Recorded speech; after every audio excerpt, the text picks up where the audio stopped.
Good morning, students.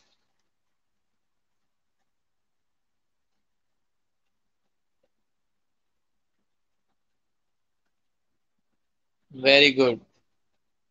Good morning. So, good morning, Nikita. Good morning, Sandeep. Good morning, Gagandeep. Where is all other students?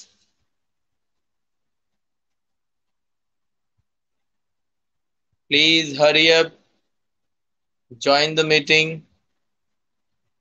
Nikita, Sandeep, and Gagan. Only three students join meeting. Where is all other students? Good morning. Good morning, beta. Where is Nikita, Yashraj, Manthan, and Sameer, Deepak, Abhay?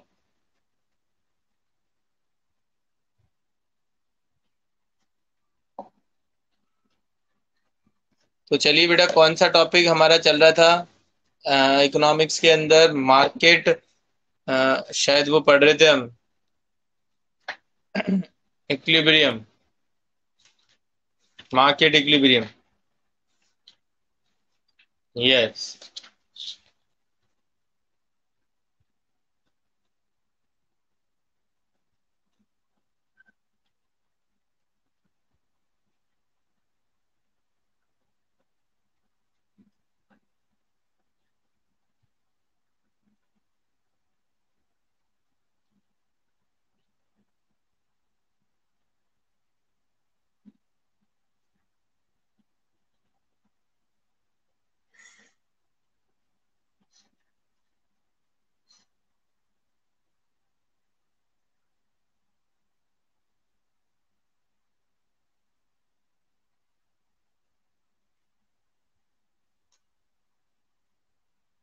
चलिए, तो start करते हैं बेटा हम। देखिए, मैंने आपको बताए थे कि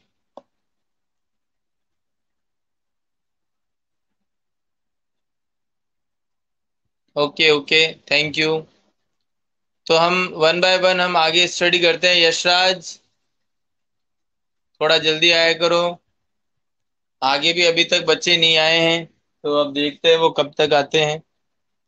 आज मैं ऐसा करता हूँ, क्लास को क्या है, लॉक कर देता हूँ यहाँ से। तो फिर कोई बच्चा नहीं आ पाएगा।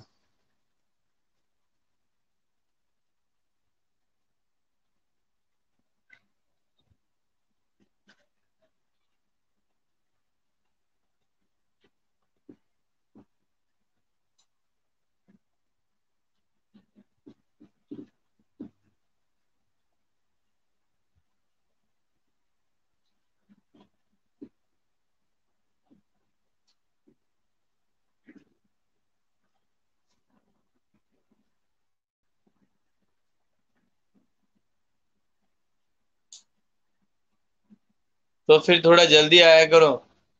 अभी जो उनसे पूछेंगे ना कि इतना लेट क्यों हो गए, तो उनके पास में सिर्फ और सिर्फ एक ही चीज रहेगा, सर लॉगिन नहीं हो रहा था। अब फिर मैं कुछ बोल भी नहीं सकता।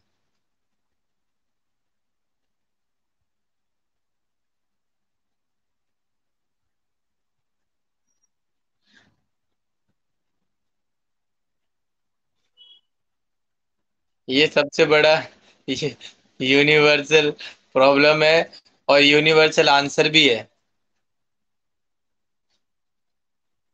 तो एक चीज में सुनिएगा बेटा, ध्यान से सुनिए सभी बच्चे।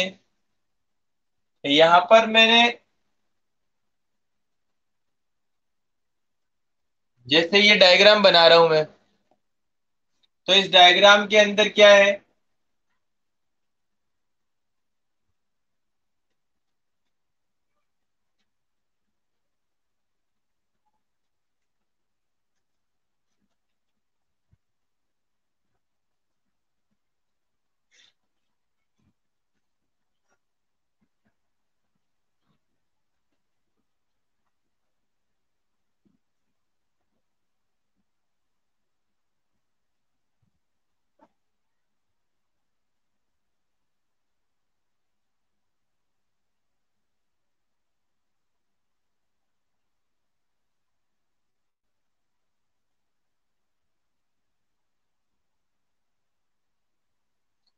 ये आपको दिख रहा है diagram.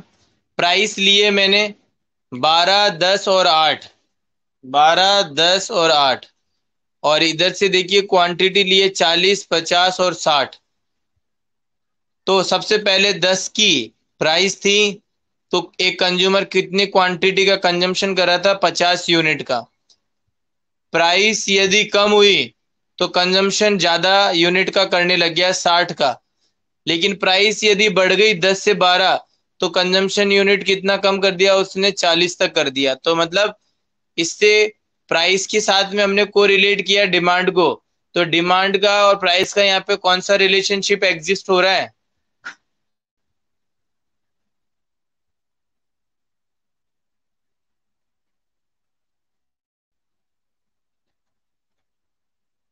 Very good, inverse relationship exist हो रहा है। लेकिन अगर मैं बात करूं, ये डिमांड जो इफेक्ट हुई है वो किसके कारण इफेक्ट हुई है? जैसे ये प्राइस बढ़ी तो डिमांड क्या हो गई? कम हो गई। तो डिमांड कम किस कारण हुई? प्राइस के बढ़ने के कारण, प्राइस के कारण। तो प्राइस एक फैक्टर हो गया। प्राइस क्या हो गया? एक फैक्टर हो गया जो कि डिमांड को क्या कर रहा है? इफेक्ट कर रहा है। तो इसके अलावा, प्राइस के अलावा भी क्या होते हैं? अदर फैक्टर्स होते हैं। प्राइस के अलावा भी क्या होते हैं? कुछ अदर फैक्टर्स होते हैं। Income, taste, preferences, substitute goods और कॉम्प्लीमेंट्री गुड्स, ये सारे। ठीक है। तो अब यहां पर हम देखेंगे, वो सुनिएगा।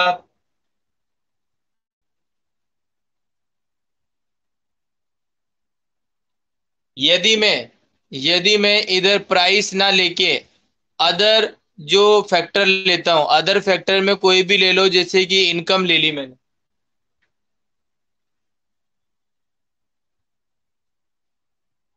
क्या ले ली? इनकम। तो आप देखिए,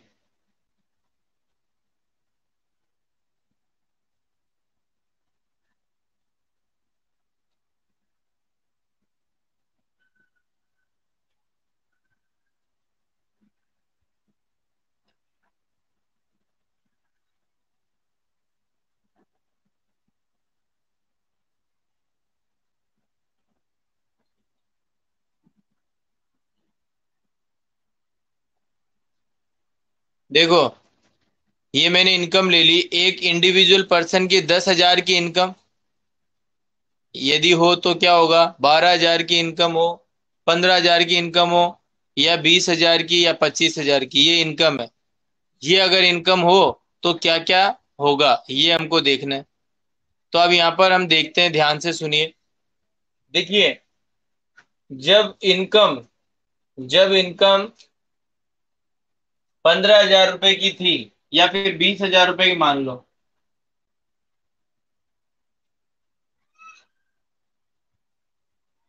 एक कंज्यूमर है जिसकी इनकम कितनी थी? 20,000 रुपए थी।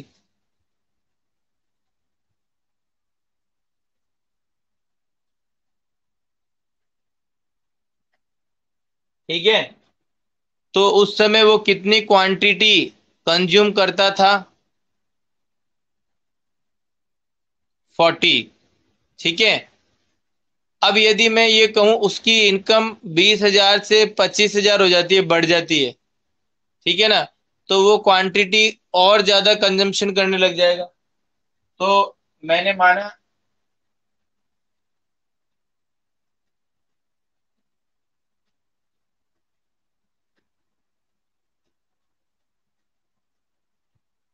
देखिए, जैसे इनकम बढ़ी वैसे कंजम्पशन जो है, मतलब डिमांड जो है, वो एक तरीके से और बढ़ गया। ठीक है ना? और जैसे इनकम कम होती है, 20,000 से इनकम यदि मान के चलो कितनी हो जाए? 15,000 हो जाए,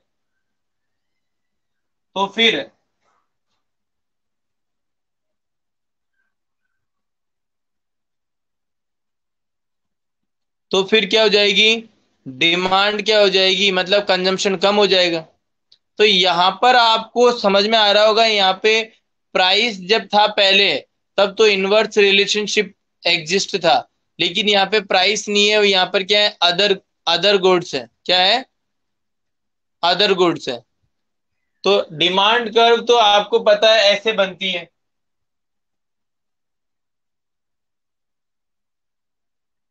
ये डिमांड थी पहले।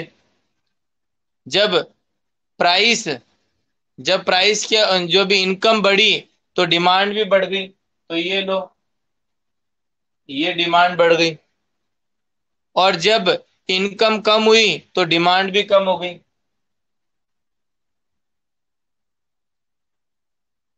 आई बात समझ में? तो यहां पर देखिए डिमांड क्या हो रही है, शिफ्ट हो रही है। डिमांड क्या हो रही है, ये ओरिजिनल डिमांड थी डी, ये ओरिजिनल डिमांड थी डी। लेकिन जब ये बढ़ी तो यहां पर मैंने इसको लिख दिया D1। यहां पे क्या लिख दिया मैंने, D1। और ये यदि कम हुई तो यहां पे मैंने लिख दिया D2। D2। तो ये तो बढ़ी और ये क्या हुई, कम हुई। इससे बढ़ी और इससे कम हुई। तो ये सारी चीज समझ में आ रही है कि यहाँ पर आपको डिमांड बढ़ी है और डिमांड कम हुई है, क्यों? इनकम के कारण, इनकम के कारण। तो आपने देखो उस स्टार्टिंग में पढ़ा था, याद करिए।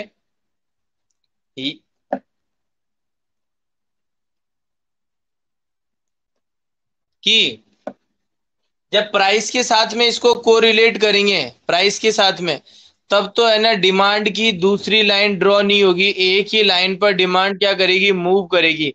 तो उसको तो क्या कहते हैं, मूवमेंट। जैसे ये तो क्या था, ओरिजिनल था, ये पॉइंट क्या था, ओरिजिनल पॉइंट था। अब इस पॉइंट से जो डिमांड है वो क्या हो गई, आपकी प्राइस बढ़ते ही और डिमांड कम हो गई। तो ये क्या हो गई, इस तरफ से इधर मूव कर रही है, डिमांड कम हो गई ना आपकी। इसको तो बोलते हैं एक तरीके से कॉन्ट्रैक्शन, कॉन्ट्रैक्शन ऑफ डिमांड। और यहां से और इधर अगर शिफ्ट हुई है, प्राइस कम हुई है तो डिमांड बढ़ गई, 60 हो गई। तो ये वाला जो चीज हुई है वो है एक्सटेंशन। ये तो है क्या,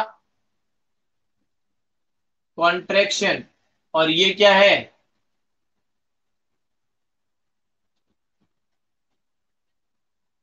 एक्सटेंशन।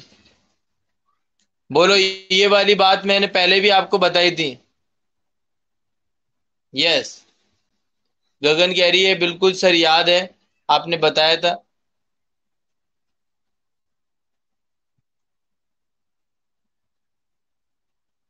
तो क्लास में ऐसा क्या, आज 4 ही बच्चे हैं, वो निकिता, निकिता क्या, सीमा नहीं है क्या, आई क्या? और ये देखो, भगवान। अब ये मत कह देना कि मेरे है ना लॉगिन की प्रॉब्लम हो रही थी। कोई बात नहीं। अब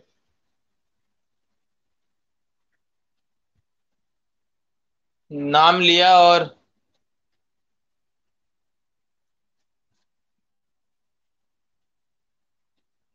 चलिए, एक्सटेंशन के ऊपर लिखा है कॉन्ट्रैक्शन, कॉन्ट्रैक्शन। ठीक है। तो अब यहां पर देखो, ऊपर वाले डायग्राम के अंदर आप देखोगे ना, तो आपको क्या दिखाई दे रहा है, प्राइस के साथ में रिलेशन। इसीलिए डिमांड जो है ना, उसकी एक अलग लाइन ड्रॉ नहीं हो रही, उसी लाइन पर वो क्या हो रहे हैं, मूव कर रहे हैं। इसलिए इसको क्या बोलते हैं, एक तरीके से मूवमेंट। क्या बोलते हैं, मूवमेंट। लेकिन यहां पर नीचे वाले डायग्राम के अंदर जब आप देखोगे तो ये अदर फैक्टर के अंदर आता है, इनकम। प्राइस के अलावा जो फैक्टर है ना, उन सभी फैक्टर से, चाहे कोई सा भी फैक्टर ले लो, उन सभी फैक्टर से जो डिमांड कर्व यहाँ पे बन रही है ना, यहाँ पे ये तो ओरिजिनल है, और ये बढ़ रही है और ये कम हो रही है। तो इसका मतलब इसी डिमांड कर्व के ऊपर ये मूव नहीं कर रही है, एक नई डिमांड कर्व बन रही है, एक नई डिमांड कर्व क्रिएट हो रही है। बढ़ेगी तो आगे हो जाएगा और कम होगी तो इसके नीचे हो जाएगा। तो इसको हम क्या बोलते हैं, शिफ्टिंग। इसको मूवमेंट नहीं बोलते। ऊपर वाले को तो हम बोलेंगे मूवमेंट ऑफ डिमांड कर, नीचे वाले को क्या बोलेंगे, शिफ्टिंग ऑफ डिमांड कर।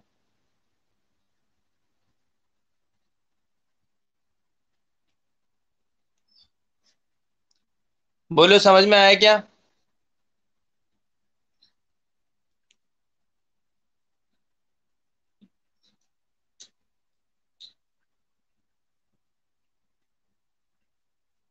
यस, बैकवर्ड, बैकवर्ड और फॉरवर्ड। ठीक है। तो अब हम यहाँ पर जो अभी पढ़ रहे थे उन सभी के अंदर हम कौन सी चीज लेकर बात करेंगे,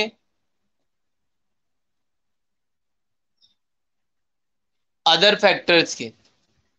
अभी जो हम इक्विलिब्रियम का पॉइंट पढ़ रहे हैं ना, उसके अंदर हम पहले वाला तो ये प्राइस का लेकर हमने बात कर लिया था, ठीक है ना। लेकिन अब हम क्या करेंगे, अदर फैक्टर की लेकर हम बात करेंगे, अदर फैक्टर को। तो हम यहाँ पर देखेंगे कि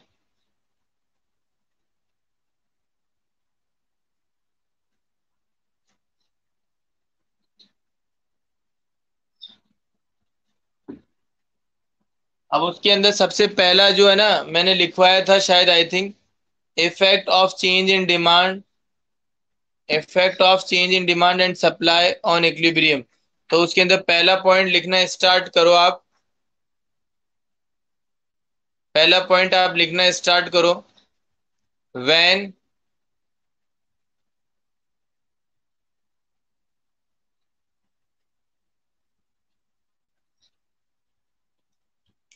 there will be change in demand curve, when there will be change in demand curve and supply is constant, supply is constant, supply क्या रहेगी यहाँ पे, कांस्टेंट रहेगी।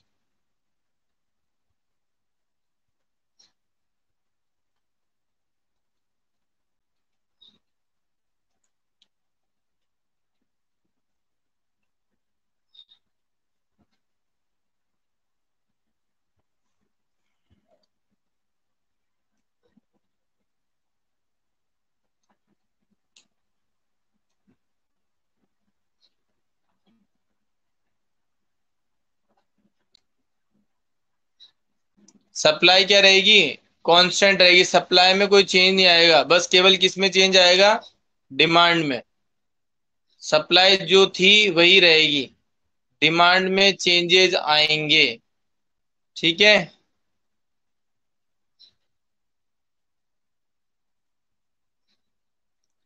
तो यहाँ पर, यहाँ पर क्या करेंगे हम, देखिए जो डायग्राम बना रहे हैं उसको आप समझिएगा। सप्लाई तो क्या रहेगी, कांस्टेंट रहेगी, ठीक है ना। चाहे डिमांड कितनी भी बढ़ो, सप्लाई क्या रहेगी, कांस्टेंट रहेगी। अब देखो डिमांड यहाँ पे बढ़ रही है या कम हो रही है, लेकिन मैं यहाँ पर क्या कर रहा हूँ, सप्लाई को,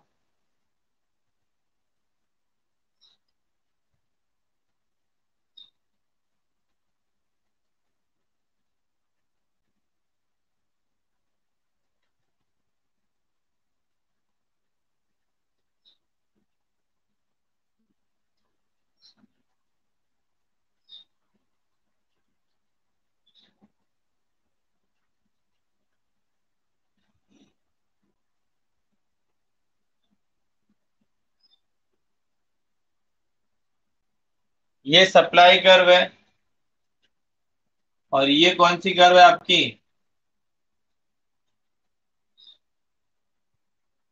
ये डिमांड कर्व है। तो देखिए डायग्राम आप देखिए, अभी अभी जो हमने बनाया, यहाँ पे सप्लाई तो एक ही है, सप्लाई क्या है, एक ही है। बस चेंजेस किसके अंदर कर रहे हैं हम, डिमांड में चेंज कर रहे हैं, डिमांड को शिफ्ट कर रहे हैं, बढ़ा रहे हैं या कम कर रहे हैं। लेकिन सप्लाई को हम क्या कर रहे हैं, एक ही जगह रख रहे हैं।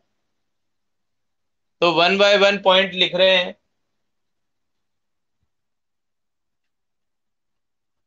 इसमें है ना,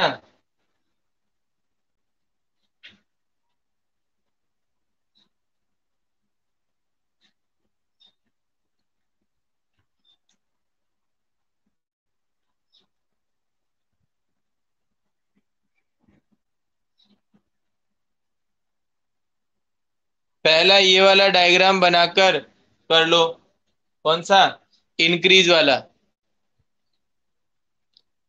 when there is increase in demand curve, increase हो रही है ना डिमांड, डिमांड इंक्रीज हो रही है, तो पहला डायग्राम आप इंक्रीज का बना लो,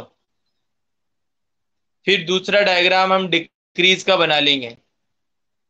ठीक है, पहला डायग्राम आप किसका बना लो, इंक्रीज का बना लो, ये वाला।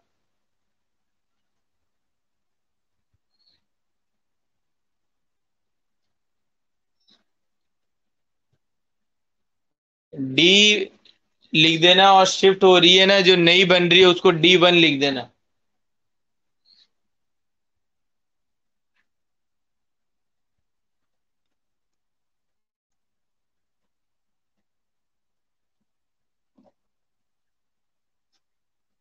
मैं यूं कह रहा हूं, सुनिए, आप इसके अंदर डिमांड कर्व जो बना रहे हो ना, तो इसके अंदर पहले आप इंक्रीजिंग का बनाओ, फिर उसके बाद में डिक्रीजिंग का बनाना।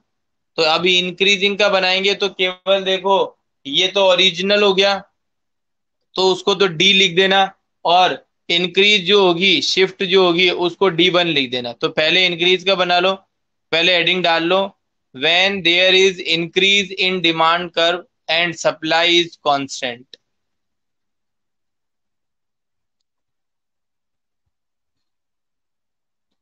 हाँ कोई बात नहीं, तो दोबारा सुन लो, अभी मैंने जो हेडिंग लिखवाई थी ना आपको, उसके अंदर टॉपिक का सबसे, टॉपिक तो ऊपर लिख ही दिया, उसका पहला हेडिंग फर्स्ट नंबर डाल के आप क्या करोगे, when there is increase in demand and supply is constant.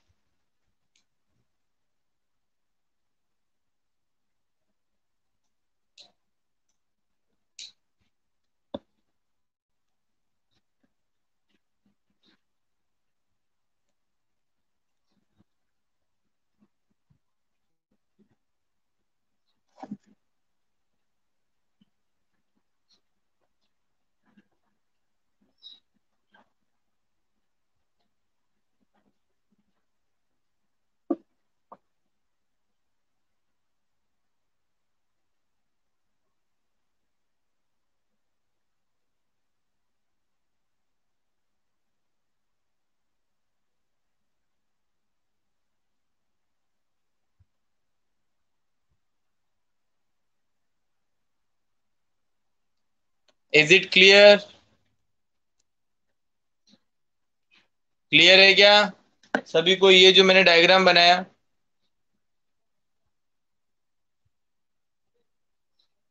चलिए, अब सेकंड नंबर का आप वापस डालिए, सेकंड नंबर डालिए, ऐसे चलते जाएंगे ये।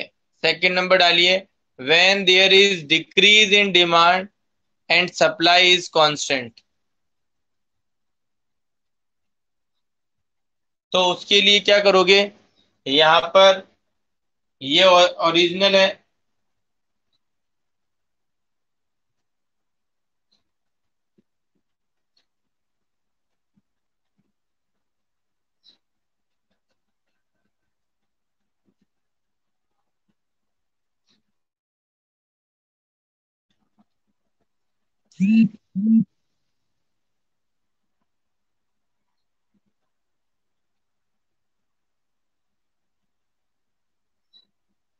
इस बार देखो मैंने क्या किया है, इसको हटा दिया, ये लो।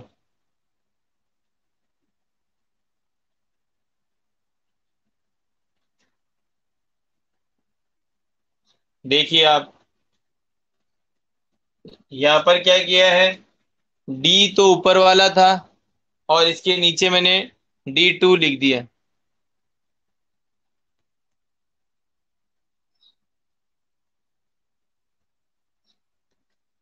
तो ये क्या हो गई, डिमांड डिक्रीज हो गई, कम हो गई। तो बताइए ये चीज समझ में आ रही है क्या?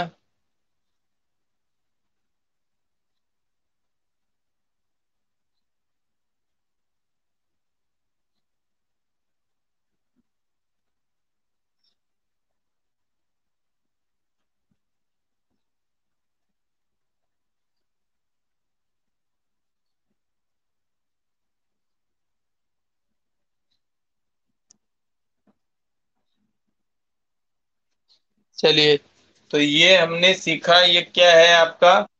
Decrease in demand curve when supply is constant. ठीक है।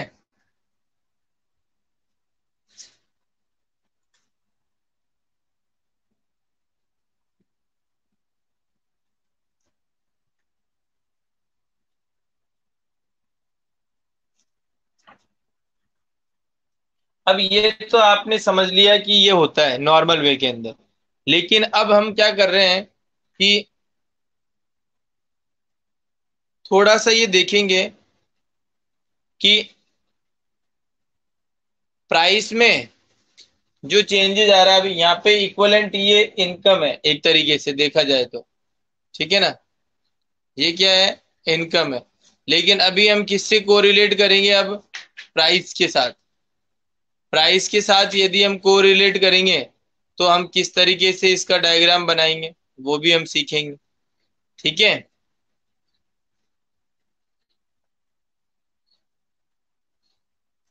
तो प्राइस के साथ कोरिलेट करने पर क्या होगा?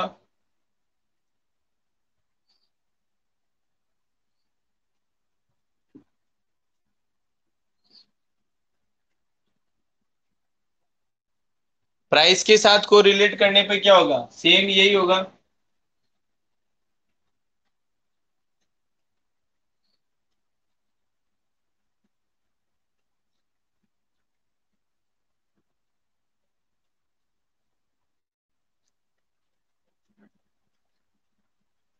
अब देखिए, आप एक जो चीज का हेडिंग डालेंगे ना, तो वो हम अब प्राइस को और डिमांड को कोरिलेट करते हुए इसको समझेंगे। ठीक है ना? तो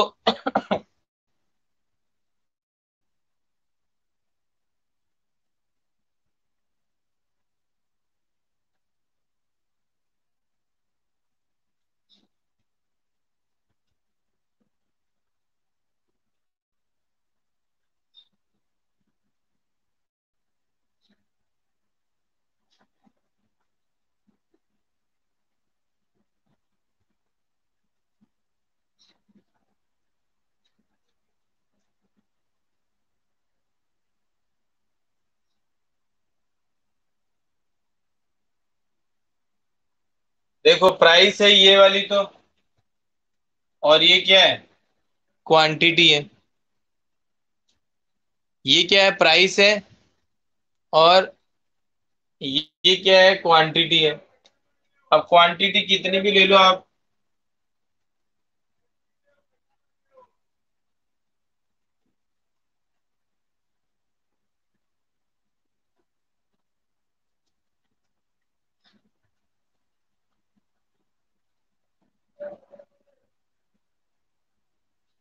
या फिर इसको हटा दो।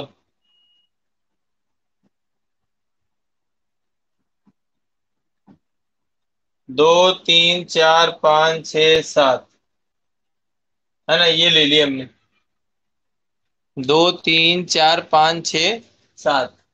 अब यहाँ पर अभी ये बनाया, तो इसका अगर मैं डिमांड कर्व की बात करूं तो कैसे बनेगा?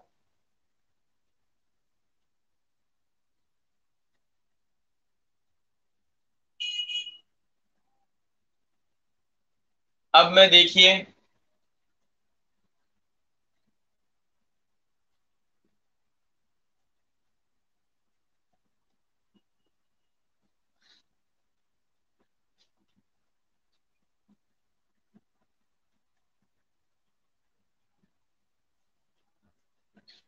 यहाँ पर देखिए। अब आप, मैं जो कहने जा रहा हूं वो सुनिएगा, आप मेरे को बताइए कि प्राइस में जो चेंजेस आया है, ये पहले प्राइस थी, ये क्या थी पहले यहाँ से प्राइस बढ़ी।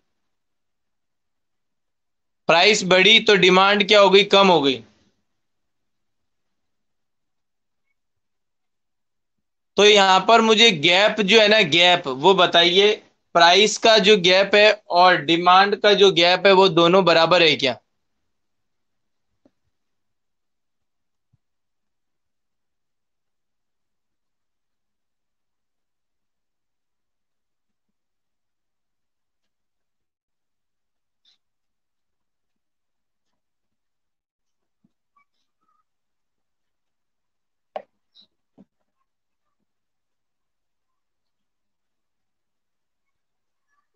चलो, वैसे भी अभी है ना, देखो टॉपिक बहुत बड़ा है ये, और अभी होगा भी नहीं, और बच्चे भी आज दो तीन ही है, कम ही है, तो मुझे इसको वापस बताना भी पड़ेगा।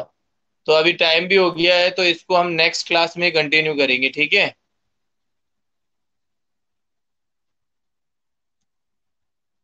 ओके।